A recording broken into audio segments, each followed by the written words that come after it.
حق لگے تو میرے جوان مجھے معاف کر دے، اس لیے کہ میری تلخیاں شاید لوگوں کو تکلیف پہنچائے، میں پہلے معافی چاہتا ہوں۔ جیسے بلی چھچڑے کو تکتی ہے یا کتے کی نیت جو ہے للچائی ہوئی گوشت کے لوتھڑے کی طرف ہوتی ہے، آج مسلم جوانوں کی یہ پوزیشن ہو گئی ہے۔ پڑوس کی کوئی بیٹی ہے تو اس کو تک رہے ہیں، گھر میں کام والی ہے تو اس کو تک رہے ہیں، اللہ اکبر، بازار میں کوئی مل گئی تو اس کو تک رہے ہیں، اسکول اور کالج میں کوئی بیٹھی ہے تو اس کو تک رہے ہیں۔ پوچھنا چاہتا ہوں اسلام نے عورت کا کیا تقدس دیا تھا، اور ہم یہود و نصارہ کی تہذیب پر چل کر بلکہ بد تہذیبی پر چل کر اتنے گندے اور نکمے ہو گئے۔ آج عورتوں کی عزت سے کھیلا جاتا ہے، کبھی افیئر کے نام پر، کبھی گرل فرینڈ کے نام پر، کبھی دوستی کے نام پر، کبھی عشق بازی کے نام پہ۔ پوچھتا ہوں عشق میں عزتیں لوٹی جاتی ہیں، اس عشق میں بھگایا جاتا ہے، عشق میں آنسو لائے جاتے ہیں۔ ارے نادان، عشق میں تو جان دے کر آبرو بچائی جاتی ہے۔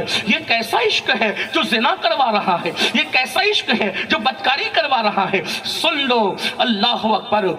حضرت علامہ امام فقی ابو اللہ سمرقندی حدیث لکھتے ہیں، یاد رکھنا آج کل کے نوجوان لڑکے دوستی کرتے ہیں، اس کے بعد جو ہے پھر دل بھر لیتے ہیں، سب لوٹ لیتے ہیں۔ میں حیا کے پردے میں، کیونکہ میرے علماء، میرے بہت بڑے بزرگ لوگ یہاں پر بیٹھے ہوئے ہیں، لیکن مجبوری بھی ہے، اس لیے کہ قوم کے ناسور پر اگر نشتر نہ لگاؤں تو پھر آیا کس لیے ہوں۔ میری قوم کے جوانوں سن لو، لڑکیوں سے دوستی کرتے ہیں اور دوستی کے نام پہ شادی کا لالچ دے کر، موبائل کا لالچ دے کر، زیور کا لالچ دے کر، گھر بسانے کا لالچ دے کر، کیا کیا لالچ دے کر اس کا سب کچھ لوٹ لیتے ہیں، اس کا شباب لوٹ لیتے ہیں، اور غریب ہو تو اس کا کوئی پرسانے حال ہی نہیں، اور لڑکی ہے وہ کہے کس سے جا کر، اگر محلے میں کہہ دیا تو آئندہ رشتے نہیں آئیں گے، اچھے گھر میں بیاہی نہیں جائے گی، کوئی شریف اس کو قبول کرنے کے لیے تیار نہیں ہوگا۔ پہلی بات تو میں سوچتا ہوں آخر ایسی بیٹیاں ہمارے سماج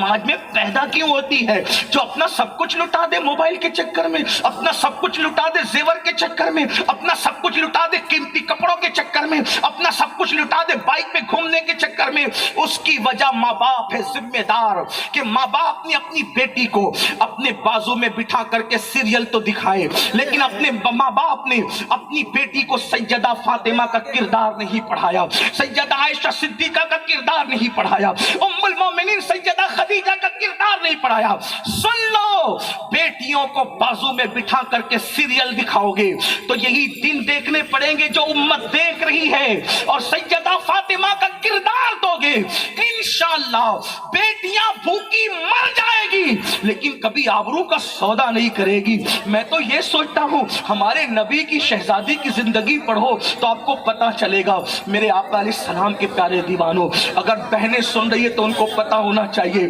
میں یہ کہتا ہوں اگر دنیا میں کسی کا باپ سب سے زیادہ مالدار ہو سکتا ہے، اگر کسی کو یہ کہنے کا حق ہے کہ میرا باپ سب سے زیادہ مالدار ہے، تو وہ نبی کے گھر کی شہزادیاں ہیں، حضور کے گھر کی کیوں؟ اس لیے کہ ہمارے عقیدے میں حضور سے بڑا مالدار نہ ان سے پہلے پیدا ہوا نہ قیامت تک ان کے بعد پیدا ہو سکے گا، کیونکہ کوئی ایک ریاست کا مالک ہے، کوئی ایک ملک کا مالک ہے، کوئی 2 ملک کا مالک ہے، کوئی 4 ملک کا مالک ہے، لیکن میرے نبی کی شان یہ ہے خدا نے جتنی مخلوق بنائی ہے خالق کل نے آپ کو مالک کل بنا دیا، دونوں جہاں آپ کے قبضہ و اختیار میں۔ اب بتاؤ ہے کوئی اتنا بڑا مالک؟ آپ کہیں گے مالک جنت بھی ہے، میں نے کہا ہاں، جہاں بانی عطا کر دیں، بھری جنت ہبا کر دیں، نبی مختار کل ہیں جس کو جو چاہے عطا کر، نبی مالک جنت ہے۔ میں نے کہا ہاں، جو جنت کا جو مالک ہوتا ہے وہی تو کسی کو اٹھا کے دیتا ہے۔ یہ مائک آپ نے مجھے بیان کے لیے دیا ہے، مالک تھوڑی بنایا ہے۔ کتنی عزت سے سب کھڑے ہیں، اتنی دیر سے کھڑے، کوئی ہٹتا نہیں، ٹس سے مس نہیں ہوتا، عزت میں کھڑے ہیں، عزت کر رہے ہیں، ہے نا؟ آپ عزت میں بیٹھے، علماء عزت میں بیٹھے ہیں۔ مائک اٹھا کر کے اگر میں مولانا توصیف صاحب کے حوالے کر دوں، میری طرف سے ہدیہ ہے، مائک والا بھیا بولے گا شرافت کی حد ہوئی، ایسا بھی آدمی آئے گا ممبئی میں تقریر کرنے والا اصلاح معاشرہ پہ، استعمال کرنے دیا ہے، آپ کو مالک نہیں بنایا ہے، میرا ہے تو کسی کو نہیں دے سکتا، یہی تو ہے نا؟ بولو یہی ہے نا؟ جب تک مالک نہ بنوں کسی کو دے نہیں سکتا۔ حضور علیہ السلام نے فرمایا ابو بکر فی الجنہ، عمر فی الجنہ، عثمان فی الجنہ، علی فی الجنہ، سعد فی الجنہ، سعید فی الجنہ، ابو عبیدہ فی الجنہ۔ اللہ اکبر۔ اندازہ فرمائے اللہ کے رسول علیہ السلام نے اپنے 10 صحابہ کو جنت کی بشارت دی۔ ارے مالک تھے تبھی تو جنت عطا فرمائی، جنت مالک نے تبھی تو عطا فرمائی۔ آپ یہ اختیار اپنے نبی، مالک جنت کی بیٹی ہے سیدہ فاطمہ، لیکن ایک دن دوپٹہ اتنا پھٹ گیا ہے،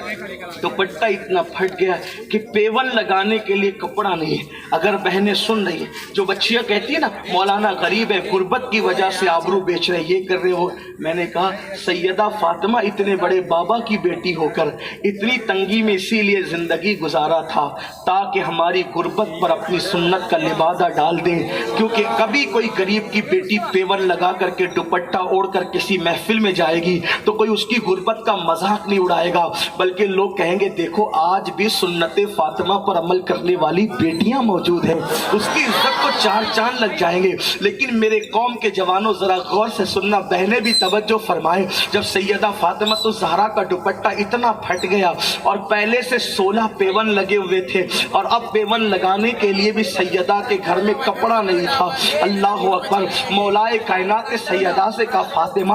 آپ کے بابا تو سب کو عطا کرتے، بابا سے لے آؤ، مانگ لو، کم سے کم دوپٹے کو جو وہ پیون لگانے کے لیے کپڑا ہی مانگ لو۔ سیدہ نے کہا آپ عرض کریں۔ سیدہ اپنے شوہر نامدار سید السادات خاتم الولایت مولائے کائنات اخی رسول زوج بطول اللہ اکبر پدر حسنین مولا مشکل کشا کے ساتھ گئی اور پھر عرض کی بابا فاطمہ کا دوپٹہ اتنا پھٹ گیا ہے، پہلے سے 16 پیون ہے اور دوپٹے پر پیون لگانے کے لیے کپڑا نہیں ہے۔ تو میرے کریم آقا نے فرمایا فاطمہ اس وقت میرے پاس یہ چمڑا اونٹ کا ہے، ہو سکے تو یہی لے کر کے جاؤ۔ اللہ اکبر، تاریخ گواہ ہے، مورخ نے کہاں تک انصاف کیا وہ جانتا ہے، لیکن بطور نصیحت عرض کروں، اللہ اکبر، میرے کریم آقا نے فرمایا فاطمہ یہ اونٹ کا چمڑا اس وقت میرے پاس ہے، لے جاؤ اسی کو دوپٹے میں باندھ لگا لو۔ اور اس کے بعد اونٹ کے چمڑے کو لے کر سیدہ جاتی ہے اور پھر اس کا پیون، اونٹ کے چمڑے کا پیون اپنے دوپٹے میں لگاتی ہے اور سر پہ ڈالتی ہے۔ میں پورے یقین سے کہتا ہوں کہ ممبئی میں جو لوگ نکڑوں پر بھیک مانگتے ہیں ان میں سے بھی کسی کی بیٹی کے دوپٹے میں پہلی بات تو پیون نہیں ہوگا، اور اگر پیون ہوگا تو کم از کم کپڑے کے دوپٹے میں چمڑے کا پیون نہیں ہوگا۔ لیکن اللہ اکبر، تمہارے اور